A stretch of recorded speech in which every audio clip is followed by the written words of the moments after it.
महिन्याच्या सुरुवातीला सगळं ठीक असतं, पण शेवटच्या आठवड्यात तुमचा UPI देखील थकलेला असतो का? तर नमस्कार मित्रांनो, स्वागत आहे आपलं सगळ्यांचं अजून एका नवीन आणि इंटरेस्टिंग अशा व्हिडिओमध्ये, ज्याच्याने तुम्हाला नॉलेज तर भेटेल, बट जसे आपण व्हिडिओज बनवतो जे तुम्हाला डेली लाईफलाही कनेक्टेड भेटेल असं आहे. तर आजचा जो आपला विषय आहे, एकंदरीत जेवढेही कॉर्पोरेट एम्प्लॉईज असू द्या किंवा स्टुडंट असू द्या किंवा नवीन काहीतरी एक इन्फॉर्मेशन तुम्हाला पाहिजे असेल, अशा सगळ्या लोकांसाठी आजचा हा व्हिडिओ आहे. तुम्हालाही असं वाटतं का या गोष्टी तुम्हाला आत्ता करतील? तर व्हिडिओ सुरुवात करण्याच्या अगोदर एकच गोष्ट की जर व्हिडिओ आवडला तर चॅनलला नक्की सबस्क्राईब करा, लाईक करा, शेअर करा आणि कमेंट करा. तर चला आता जाऊया आपल्या मेन टॉपिककडे. सॅलरी येते पण सेव्हिंग्स होतात का तुमच्या? का बरं, का नाही होत? तर आज मी तुम्हाला तीच 5 मुख्य कारणं सांगणार आहे ज्याच्यामुळे एकंदरीत आपण प्रॉपरली सेव्हिंग्स नाही करू शकत किंवा आपले पैसे एकंदरीत नाही टिकत. तर व्हिडिओ शेवटपर्यंत बघा, नॉलेजेबल आहे, तुम्हाला प्रॉपरली अशा गोष्टी समजतील की कोणती ही 5 कारणं आहेत त्याच्यामुळे आपल्याकडे आपली सेव्हिंग्स एकंदरीत जी सॅलरी येते ती टिकून राहत नाही. तर चला सुरुवात करूया. पहिलं आपलं जे कारण आहे ते बजेट नसते. मीन्स आपण एक बजेट आहे ते नाही ठरवत.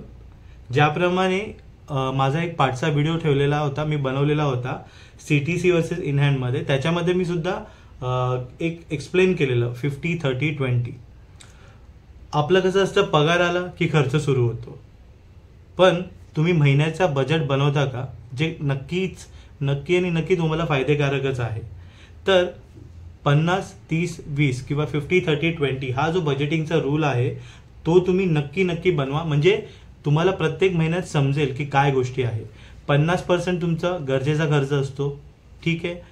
30% हौशेसाठी असतो, जे आपण बाहेर जातो, तुमचे नेटफ्लिक्स जे पण काही सबस्क्रिप्शन असेल ते, आणि 20% तुमची बचत असलीच पाहिजे, कारण ही बचतच असते जी तुम्हाला प्रॉपरली पुढे जाऊन उपयोगी पडते. त्यामुळे जर तुमचा बजेट नसेल तर पैशांचा जो हिशेब आहे तो नेमका राहतच नाही. तर हा होता आपला पहिला मुद्दा किंवा पहिला पॉईंट. आता जाऊया आपल्या दुसऱ्या आणि अतिशय आत्ताच्या रिलेटेड मुद्द्याकडे, म्हणजे ऑनलाईन आणि इम्पल्स खर्च. म्हणजे आपण ऑनलाईनवरती जे ऑर्डर करतो किंवा इम्पल्स जे आता मी एक्झाम्पल्स तुम्हाला देतो त्याच्यावरून तुम्हाला कळेल. म्हणजे ॲमेझॉन, फ्लिपकार्ट, स्विगी, झोमॅटो. आता ह्या मधल्या महिन्यातून तुम्ही कितींदा या गोष्टी वापरता हे कधी तुम्ही बघितलंय? तर हे बघून ठेवा. म्हणजे यातलेच जे आहेत, म्हणजे आपल्या ज्या पगारातले छोट्या गोष्टी आहेत त्या आपण सेव्ह करू शकतो. म्हणजे हा जो खर्च आहे, फॉर एक्झाम्पल आता ॲमेझॉन ॲड टू कार्ट भरपूर जण सेव्हिंग करून ठेवतात, पण ॲड टू कार्ट म्हणजे तुमचा सबट्रॅक्ट फ्रॉम सेव्हिंग्स आहे. तर या ज्या गोष्टी आहेत, हा जो खर्च आहे, जो इम्पल्स खर्च आहे, जो अननेसेसरी खर्च आहे, तो थोडासा टाळण्याचा प्रयत्न करा. मला माहिती आहे की आपण या गोष्टी लगेच नाही करू शकत, थोड्या करून करा, म्हणजे तुम्हाला एकंदरीत फायदा होईल. तर हा होता आपला दुसरा मुद्दा, सेकंड पॉईंट होता.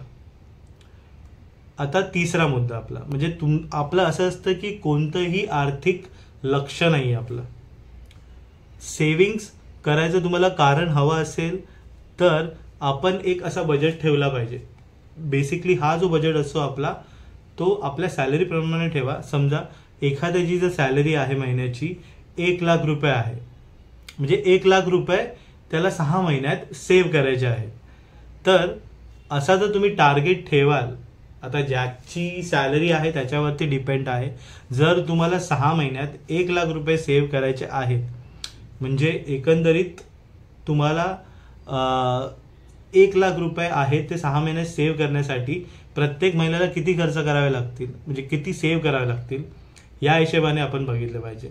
फॉर एक्झाम्पल 16,500 ते 16,500 पर्यंत तुम्हाला महिन्याच्या प्रत्येक महिन्याला सेव्ह करावं लागतील. बट हा मी एक्झाम्पल दिलेला आहे. आपली जशी आपला जसा पगार असेल त्याप्रमाणे तुम्ही तो टार्गेट ठेवून 6 महिन्याचा एक खर्च जो आहे आपला सेव्हिंग्स करण्याचा एक लक्ष ठेवा. हा जर फायनान्शियल गोल नसेल ना तर तुम्ही कधीच प्रॉपरली सेव्हिंग करू शकणार नाही. तर हा होता आपला तिसरा मुद्दा. आता चौथा आणि अतिशय उपयुक्त आणि जो गरजेचा आहे असाच हा मुद्दा आहे किंवा हा असा पॉइंट आहे. तर चौथा आपला आहे इमर्जन्सी फंड आपण कधीच ठेवत नाही. ओके. आता ह्याच्यामध्ये एक्झाम्पल म्हणजे जर कोणताही एम्प्लॉई असेल कॉर्पोरेट एम्प्लॉईजला तर ही गोष्ट सगळ्यात पहिली गेली पाहिजे की जर अचानक जॉबवरून काढलं गेलं, काही मेडिकल खर्च असेल, काही घरगुती अडचण असेल, यावेळी जर आपला जर इमर्जन्सी फंड नसेल आणि समजा तो पर्सन क्रेडिट कार्ड वापरत असेल तर तो एकंदरीत म्हणजे एक बर्डनच झालं. ओके. सो माझं असं म्हणणं आहे की कमीत कमी 3 ते 6 महिन्याचा तुम्ही इमर्जन्सी फंड जो आहे तो ठेवलाच पाहिजे. म्हणजे त्याच्यामध्ये तुम्ही लक्ष केंद्रित करून ठेवा. कसं आहे 5,000 महिन्याला की 7,000 महिन्याला. 5,000 तरी तुम्ही मिनिमम ठेवले महिन्याचे इमर्जन्सी फंडमध्ये तर 6 महिन्याच्या हिशोबाने 30,000 रुपये तुमच्या इमर्जन्सीमध्ये जातात. ओके. सो तुमचा तो खर्च निघतो. त्यामुळे हा जो पॉईंट आहे तो भरपूर चांगल्या प्रकारे लक्ष ठेवा. आणि आता आपला 5वा जो पॉईंट आहे फायनल तो पॉईंट तर EMI ट्रॅप. EMI ट्रॅप तुम्हाला माहितीच आहे कसा असतो करून.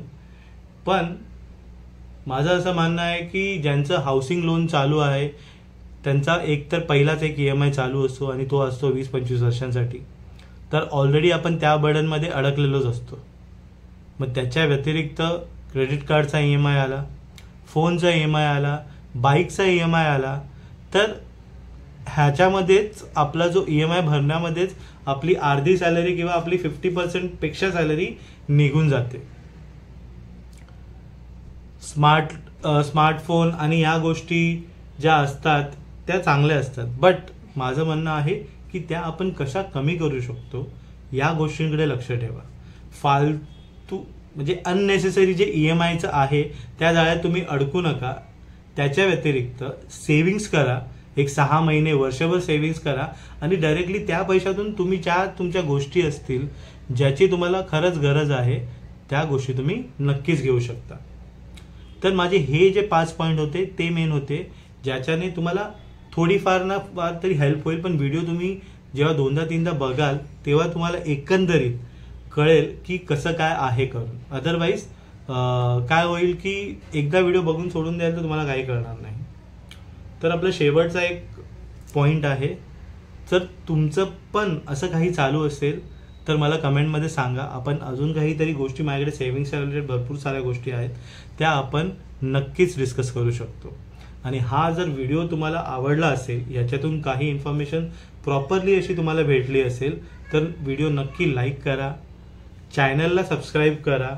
कारण अशीच उपयोगी माहिती तुम्हाला रोज भेटेल. जी मी ऑलरेडी सांगितलं की माझा जो कंटेंट बेस आहे तो इन्फॉर्मेटिव्ह आहे, ब्लॉग्स आहे.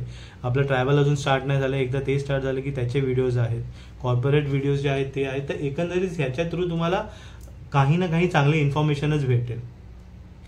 तर हेच माझं सांगण्याचं होतं. हे 5 पॉईंट तुम्हाला सांगायचे होते. व्हिडिओ आवडला असेल चॅनलला नक्की सबस्क्राईब करा. अजून असेच रिलेटेड व्हिडिओ घेऊन आपण अजून एकदा भेटूया. तोपर्यंत व्हिडिओ बघितल्याबद्दल सगळ्यांचं धन्यवाद.